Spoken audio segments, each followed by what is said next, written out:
Hello everyone, ఇలాంటి videos ముందుగా కావాలి అనుకుంటే వెంటనే మా ఛానల్ని సబ్స్క్రైబ్ చేసుకోండి. అప్కమింగ్ రివ్యూలోకి వెళ్ళిపోదాం. ఎపిసోడ్ స్టార్ట్ అవ్వగానే అరవింద రావడంతో విక్రమాదిత్య, పద్మావతి, అను, ఆర్యల పెళ్లి రోజు చాలా హ్యాపీగా ముగుస్తుంది. తెల్లగా తెల్లవారుతుంది. అరవింద మురళికి ఫోన్ చేస్తూ ఉంటుంది. ఫోన్ లిఫ్ట్ చేయకపోవడంతో టెన్షన్ పడుతూ ఎప్పుడూ అతను ఫోన్ లిఫ్ట్ చేయకుండా ఉండరు.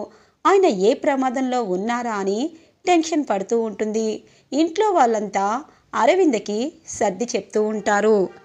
అరవింద మాత్రం మురళి కోసమే ఆలోచిస్తూ బాధపడుతూ ఏమీ తినకుండా తాగకుండా అలాగే బాధపడుతూ ఉంటుంది. పద్మావతి విక్రమాదిత్య దగ్గరికి వస్తుంది. సారు, వదిన వాడి గురించి ఆలోచిస్తుంది. మంచితనం ముసుగులో వదిన్ని మాయ చేశారు. అందుకే వదిన ఆయన గురించి తప్పిస్తుంది. ఇప్పుడు ఎలా సారు? వదిన ఏమీ తినటం లేదు. వాడు ఇంటికి వస్తే ఖచ్చితంగా ప్రమాదం జరుగుతుంది అని అంటుంది పద్మావతి. అవును పద్మావతి, అక్క ప్రతిరోజు బాధపడుతుంది. బావ గురించి ఒకవేళ నిజం తెలిస్తే తట్టుకోలేదని తనకి ఏ నిజం చెప్పలేదు. కానీ ఇప్పుడు నిజం చెప్పే పరిస్థితి వచ్చింది. ఖచ్చితంగా వాడి గురించి అక్కకి నిజం చెప్పాలి పద్మావతి అని అంటారు. తప్పకుండా చెప్పేద్దాం సారు. ఒకరోజు బాధపడతారు, 2 రోజులు బాధపడతారు. దుర్మార్గుడు గురించి తెలుసుకొని ఇక బాధపడడం మానేస్తారు. ఇదే కరెక్ట్ సమయం, మనం చెప్పాలి అని అంటుంది పద్మావతి. కానీ అక్క తట్టుకుంటుందో లేదో అని భయంగా ఉంది పద్మావతి అని అంటారు. ఏమో సారు, వదినికి నిజం చెప్పాక చాలా జాగ్రత్తగా మనం చూసుకోవాలి అని అంటారు. ఇంతలో మురళి ఫోన్ చేస్తారు విక్కీకి. ఫోన్ లిఫ్ట్ చేసి, ఏంటి ఇంకా నిన్ను ప్రాణాలతో వదిలిపెట్టామని ఫోన్ చేసావా అని అంటారు విక్రమాదిత్య. లేదు బామ్మర్ది, లేదు. మీ అక్కని ఖచ్చితంగా మీరు తీసుకువెళ్లారు. నా గురించి నువ్వు నిజం చెప్పవని నాకు తెలుసు. అందుకే దర్జాగా నీ ఇంటికి వస్తాను అని అంటారు మురళి. ఒరేయ్, నీ చావు నీ ఎదురుగా వస్తుందని ఇప్పటికైనా గుర్తుపెట్టుకున్నావు. నువ్వు రా అని అంటారు విక్రమాదిత్య. కానీ ఒకటి మాత్రం నిజం బామ్మర్ది, మీ అక్కకి నేనంటే ప్రాణం. నన్ను వెళ్ళనివ్వదు, ఇంట్లోనే ఉండమంటుంది. అప్పుడు ఫస్ట్ తీసేది రానమ్మ ప్రాణాలే తీసేస్తాను, తరువాత నీది. పద్మావతిది మాత్రం నేను తీయలేను. ఎందుకంటే ఈ జరుగుతున్న కురుక్షేత్రం మొత్తం పద్మావతికే కదా. ఎందుకంటే పద్మావతి అంటే నాకు ప్రాణం. తనని తీసుకొని హ్యాపీగా దూరంగా ఉండిపోతాను. మీ ఇద్దరు స్వర్గంలో అక్క చెల్లెల్లాగా, అన్న తమ్ముళ్లాగా ఏ బంధమైనా దేవుడికి చెప్పుకొని మళ్ళీ కిందికి వచ్చేయండి అని అంటారు మురళి. ఇక విక్రమాదిత్యకి కోపం వస్తూ ఉంటుంది. ఫోన్ కట్ చేసేస్తారు. సారు, వాడి ఫోన్ చేశారా అని అంటుంది పద్మావతి. అవును పద్మావతి, వాడు ఇంటికి వస్తాడంట. ఖచ్చితంగా వాడి గురించి ఈరోజు మనం నిజం బయట పెట్టాలి అనగానే తప్పకుండా సారు అని అంటుంది పద్మావతి. అను జ్యూస్ తీసుకొని అరవిందకి ఇస్తూ ఉంటుంది. అరవింద తాగనంటుంది. కరెక్ట్గా మురళి ఇంట్లో అడుగుపెట్టి, రానమ్మా, ఎందుకు తాగటం లేదు? ఫోన్ పదే పదే చేస్తున్నావు. నేను జర్నీలో ఉన్నాను, ఫోన్ లిఫ్ట్ చేయలేదు కావాలనే. ఎందుకు నా గురించి ఇంతగా ఆలోచిస్తున్నావు? జ్యూస్ తాగొచ్చు కదా అని అంటారు. వచ్చేసారా? మీకోసమే 1000 కళ్ళతో ఎదురు చూస్తున్నాను. అమ్మయ్య అని దగ్గరకు వెళ్ళబోతూ ఉన్న అరవిందని కరెక్ట్గా మురళి ఆపుతారు. అక్క, నువ్వాగు అని అంటారు. ఏ విక్కీ అని అంటుంది. ఎందుకురా వచ్చావు అని అడుగుతారు విక్రమాదిత్య. రా అన్న పదం వినగానే ఇంట్లో వాళ్ళంతా ఒక్కసారిగా ఉలిక్కి పడతారు. ఇక అరవింద, విక్కీ, బావని ఏంటి రా అని సంబోధిస్తున్నావు? ఏమైంది నీకు అని అంటారు. అక్క, నాకు ఏమీ కాలేదు. నీకే కొన్ని నిజాలు, వీడి గురించి నిజాలు చెప్పాలి అని అంటారు విక్రమాదిత్య. విక్కీ బావగారిని పట్టుకొని, అరే ఒరే అనకూడదు నాన్న అని అంటారు నాయనమ్మ. అవును విక్కీ అని అంటారు నారాయణ. బాబాయ్, నాయనమ్మ, అక్క, వీడి దుర్మార్గం గురించి మీరు తెలియక ఇలా మాట్లాడుతున్నాడు. వీడి గురించి ఏం తెలుసు మీకు? అక్క గురించి ఆలోచించి ఇన్ని రోజులు వీడి గురించి నిజం చెప్పలేదు అని అంటారు విక్రమాదిత్య. చూడు విక్కీ, ఏదో అనుకొని బావని ఇంతగా అవమానించడం సరైన పద్ధతి కాదు. ముందు బావకి సారీ చెప్పు అని అంటుంది అరవింద. ఏంటక్కా, నేనేమైనా మతి లేకుండా మాట్లాడుతున్నాను అనుకుంటున్నావా? వీడి గురించి చెప్తాను విను. నేను లండన్ వెళ్ళానని అందరూ అనుకున్నారు కదా, కానీ నా ఆస్తి కోసం నన్ను చంపి నా ఆస్తిని రాయించుకొని తను ఎక్కడికో వెళ్ళిపోవాలనుకున్నాడు. నేనే సాక్ష్యమక్క. నాకు కిడ్నాప్ చేసింది వీడే. ఈ మురళినే నన్ను కిడ్నాప్ చేసి ఆస్తిని రాయించుకోవాలనుకున్నాడు. పద్మావతి నన్ను ఇప్పటిదాకా ఇబ్బంది పెడుతుందే వీడు అనగానే, విక్కీ నీకేమైంది? నిజంగా నువ్వు నన్ను ప్రేమిస్తున్నావు, అక్క కంటే ఎక్కువగా అమ్మలా చూసుకున్నావు. కానీ ఒకటి మాత్రం నిజం, మీ బావ అలాంటి వాడు కాదు. నీకు ఎవరో ఏదో కావాలనే చెప్పారు. నువ్వు ఎవరి మాట నమ్మద్దు విక్కీ అని అంటుంది. అక్క, ముందు వీడి మాటలు నమ్మడం మానే. నేను కిడ్నాప్ అయిన సంగతి కూడా నీకు తెలుసా అని అంటారు. తెలీదు అనగానే, ఆ కిడ్నాప్ చేసింది వీడే. తరువాత నేను పద్మావతి తప్పించుకుని ఇంటికి వచ్చాక నిన్ను కిడ్నాప్ చేసింది వీడు అనగానే ఒక్కసారిగా ఉలిక్కి పడుతుంది అరవింద. నన్ను కిడ్నాప్ చేయడం ఏంటి విక్కీ? నన్ను జాగ్రత్తగా చూసుకున్నారు. నువ్వు పద్మావతి ఒకవేళ కిడ్నాపర్లు ఎవరైనా చేసి ఉంటే నన్ను కూడా చేస్తారని పాపం బావ నన్ను ఎంతో సేఫ్గా నన్ను చూసుకున్నారు. అలాంటి ఆయన్ని నువ్వు ఇలా అవమానిస్తావా?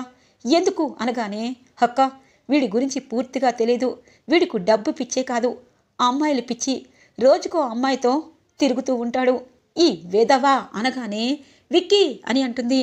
అసలు నువ్వు ఇన్ని మాటలు అంటున్నావు, ఒక్కటైనా సాక్ష్యం నీ దగ్గర ఉందా అని అంటుంది అరవింద.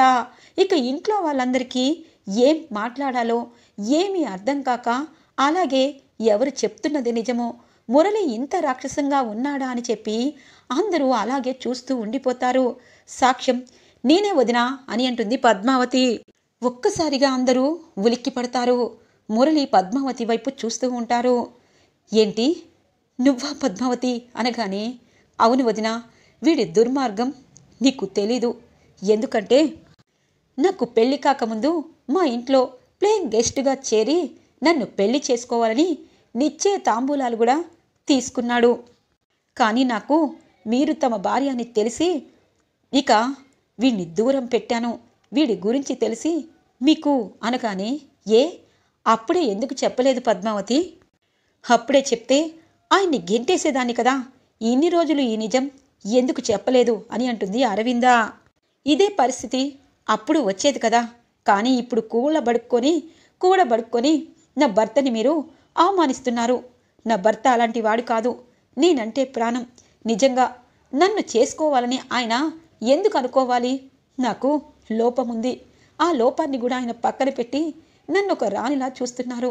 విక్కీ, ఎందుకు మురళిని అపార్థం చేసుకుంటున్నావు అని అంటుంది అరవింద. వదిన, మీరు ఆ మురళిని నమ్మారు, కానీ మంచివాడు కాదు అని అంటుంది అను. అక్క, నిజమే, నాకు కూడా వాడు మంచోడు కాదని తెలుసు. నిన్ను కూడా కిడ్నాప్ చేశాడని ఇప్పుడు విక్కీ చెప్తుంటే నా నరాలన్నీ ఒక్కసారిగా ఉప్పొంగిపోతున్నాయి. వీణ్ణి మనం వదలకూడదక్క. నువ్వు వీడు పాపాత్ముడని తెలుసుకోవాలి అని అంటారు ఆర్య. రానమ్మా, వీళ్ళందరూ కూడబడుక్కొని నన్ను నీ నుండి దూరం చేస్తున్నారు. ఇదిగో ఈ పద్మావతి అను ఇద్దరు ఇంటి కోడళ్ళుగా వచ్చి ఆస్తిలో ఇక నువ్వు ఆడపిల్లగా ఉంటావని, నీకు పుట్టబోయే బిడ్డ కూడా అర్హురని ఇదిగో ఇలా మాయ మాటలు చెప్తున్నారు.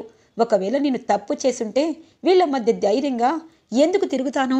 ధైర్యంగా ఎందుకు వస్తాను?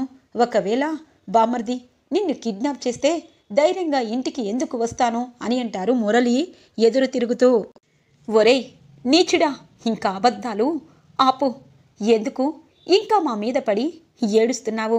నువ్వు చేసిన పాపాలు అన్నీ ఉన్నాయా? ఆయన్ని చంపాలనుకున్నావు. నన్ను నీతో తీసుకు వెళ్ళిపోతూ ఆయన్ని బాగా కొట్టావు. కానీ ఇప్పుడొచ్చి అబద్ధాలు చెప్తావా? నిజంగా నువ్వు మనిషివేనా?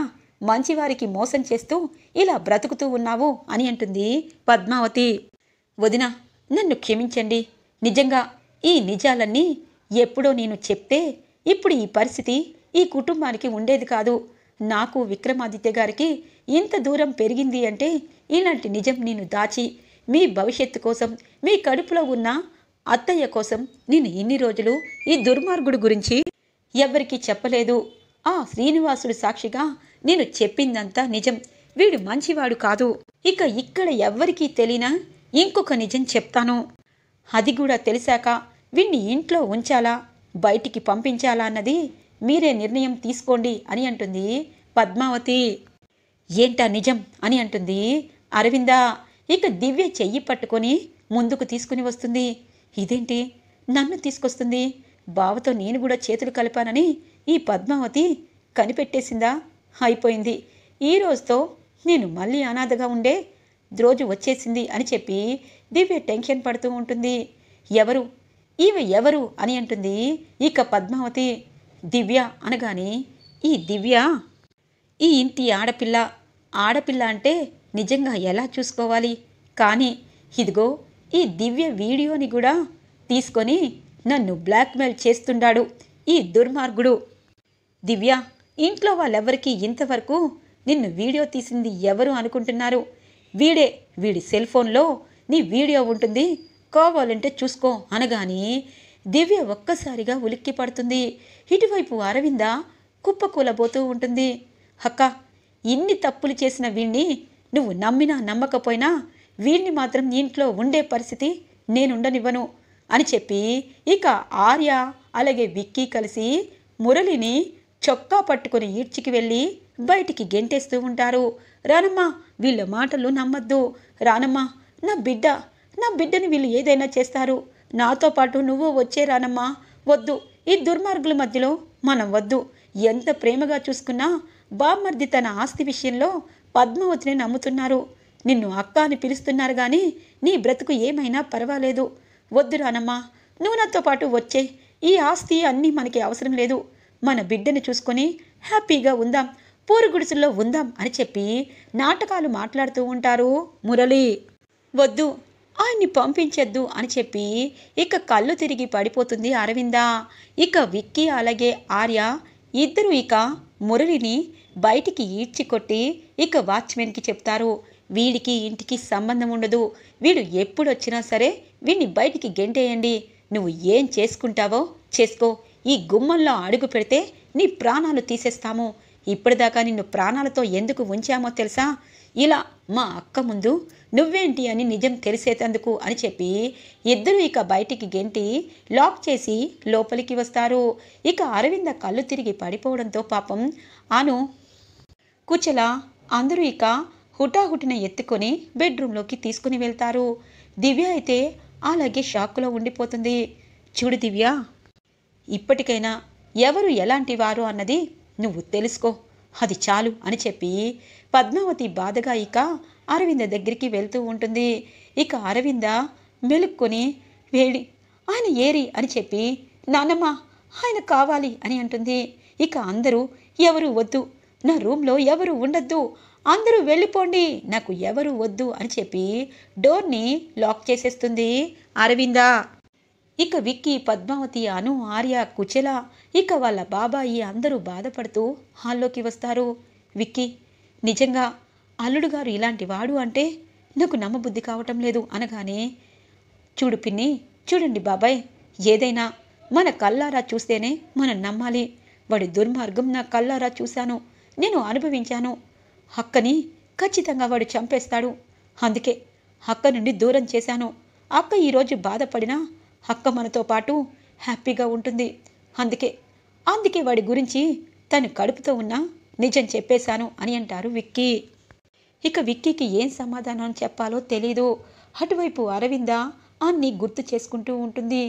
ఎందుకు ఇలాంటి పరిస్థితి ఈ ఇంట్లో దాపరించింది? ఎందుకు నా భర్తని వీళ్ళు ఇంత క్రూరంగా అర్థం చేసుకుంటున్నారు? నా భర్తకి నేనంటే పంచప్రాణాలు, కానీ వీళ్ళు మాత్రం నా భర్త దుర్మార్గుడని చెప్తున్నారు. ఏది నిజం, ఏది అబద్ధం? ఒక భార్యని ఎంతగానో ప్రేమించి ప్రేమగా చూసుకున్న అతను అమ్మాయిలతో తిరుగుతాడా? ఇది అబద్ధం అని కుమిలిపోతూ ఉంటుంది అరవింద. ఇక అందరూ ఎవరికి వారు బాధపడుతూ ఉంటారు. ఇటువైపు ఏది నమ్మాలో అర్థం కాదు. మురళి ఎంతో ప్రేమగా ఉన్నా అన్నీ గుర్తు చేసుకుంటూ ఉంటారు అందరూ. నిజంగా అల్లుడు గారు ఇంత దుర్మార్గుడా? పాపం అరవిందని ఎంతగానో ప్రేమించారు, కానీ ఇలాంటి పరిస్థితి వస్తుందని అనుకోలేదు. విక్కీ, పద్మావతి, అను, ఆర్యలు చెప్పిన దాన్ని బట్టి చాలా దుర్మార్గుడు. అలాంటి దుర్మార్గుడితో అరవింద ఇన్ని సంవత్సరాలు ఎలా ఉందో, కానీ ఒకవైపు తన ప్రేమ గుర్తుకొస్తుంది అని చెప్పి ఇటువైపు నాయనమ్మ కుచలా అనుకుంటూ ఉంటారు. ఇక అను అందరికీ కాఫీ తీసుకుని వస్తుంది. ఎవరు ఏమీ తాగకుండా అలాగే ఉండిపోతారు. పద్మావతి, నేను వదిన దగ్గరికి వెళ్తాను, వదినికి ఇది పెట్టి వస్తాను అనగానే అను పద్మావతి, నువ్వు వెళ్ళొద్దు, నేనే వెళ్తాను అని చెప్పి ఇక ఆ జావని తీసుకొని వాళ్ళ నాయనమ్మ అరవింద రూమ్లోకి వెళ్తూ ఉంటుంది. అరవింద ఎంత డోర్ కొట్టినా తీయదు. నేను నాయనమ్మని, ఒక్కసారి తీయమ్మా అని చెప్పి ప్రాధేయపడతారు. ఇక నాయనమ్మని డోర్ తీసి గట్టిగా కౌగిలించుకుంటుంది. నాయనమ్మ, ఎందుకు నాయనమ్మ, నా జీవితమే అలా, అమ్మ చనిపోయింది, నాన్న ఇంకొకరిని పెళ్లి చేసుకుని కొన్ని రోజులు దూరం అయ్యారు, అమ్మ నాన్న ఇద్దరు చనిపోయారు, ఇప్పుడు తమ్ముడు వల్ల ఆయనకి ఇంట్లోనే చోటు లేకుండా పోయింది. ఎందుకు నాయనమ్మ, నా బిడ్డ తండ్రి లేని బిడ్డగా బయటికి రావాలా? నా భర్త నిజంగా తప్పు చేస్తే అంత ధైర్యంగా ఎందుకు మాట్లాడతారు? వీళ్ళే తప్పు చేశారు, నేను ఆయన దగ్గరికి వెళ్ళిపోతాను, నన్ను పంపించేయమనండి, విక్కీని నన్ను ఆయన దగ్గరికి పంపించేయమనండి, ఆయన తప్పు చేస్తే నేను దండిస్తాను, కానీ ఆయన తప్పు చేయడు అని అంటుంది అరవింద. అమ్మ అరవింద, బాధపడద్దు, ఏ నిర్ణయమైనా ఎమ్మటే తీసుకోకూడదు, కొన్ని రోజులు ఆలోచించాలి అనగానే, మరి నా భర్త అనాథగా ఒంటరిగా అవమానంతో రోడ్డు పైన ఉన్నారు నాయనమ్మ, మరి అలాంటప్పుడు అతని భారీగా ఇక్కడ కూర్చొని నేను మీనమేషాలు లెక్కించాలా? వద్దు, పద్మావతికి తనకి ఎంత ప్రాణమో నా భర్త నాకు అంతే ప్రాణం, పూరే గుడిసెలో అయినా నేను ఆయనతోనే ఉంటాను, ప్లీజ్ నాయనమ్మ, నన్ను ఆయనతో పంపించేసే అని అంటుంది అరవింద. అమ్మ, నిజంగా ఒక భార్యగా నువ్వు భర్తతో వెళ్ళడమే మంచిది, కానీ కొన్ని నిజాలు, అవి నిజాల అబద్ధాలా అని తెలిసాక ఏ నిర్ణయమైనా తీసుకోవాలి. ఇప్పుడు నీ కడుపులో బిడ్డకి నువ్వు ఇబ్బంది పెట్టద్దు, నువ్వు బాధపడితే లోపల బిడ్డ కూడా బాధపడుతుంది. నీ తమ్ముడు ఇలాంటి నిర్ణయం తీసుకున్నాడు అంటే వాడికి ఏ నిజం తెలిసింది, అసలు ఆ నిజం నిజమా కాదా అన్నది నువ్వు నిరూపించాలి, నీ భర్తని ఇంటికి తీసుకురావాలి, అంతేగాని నువ్వు ఇలా లోపలున్న పాపో బాబునో బాధ పెట్టకూడదు అనగానే, వద్దు నానమ్మ, నాకొద్దు, నాకు ఆయన కావాలి, ఆయన్ని ఇంటికి తీసుకొచ్చేదాకా నేను పచ్చి మంచినీళ్ళు కూడా తాగను, తినను అని అంటుంది అరవింద. పాపం బయట నుండి దొంగచాటుగా వింటారు మురళి, పద్మావతి, బాధపడుతూ ఉంటారు. ఈరోజు ఎపిసోడ్ ఇలా ఇంట్రెస్టింగ్గా ఎండ్ అవుతుంది ఫ్రెండ్స్. రాబోయే ఎపిసోడ్స్ని ముందుగా కావాలి అంటే మా ఛానల్ని సబ్స్క్రైబ్ చేసుకోండి. Thanks for watching friends.